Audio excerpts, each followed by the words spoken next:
Imagine mo, Marlon, they're functioning on a 700 million budget.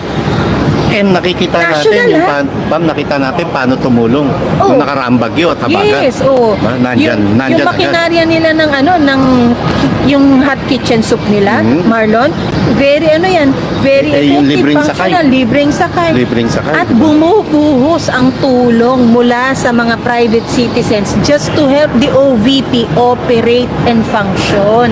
Even if VP Sara herself is busy fighting the battles of their family and personal matters, na ang issue naman ay para sa kanyang ama at pambansang tatay ng Pilipinas na si Tatay Digong.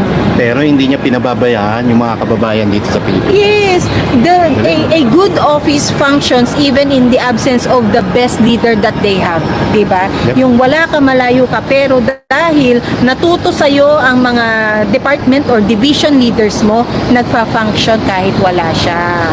Yung presidente mo, Marlon, nandito na wardi-wardi pa yung Walang ginagawa. Party-party pa rin. party-party.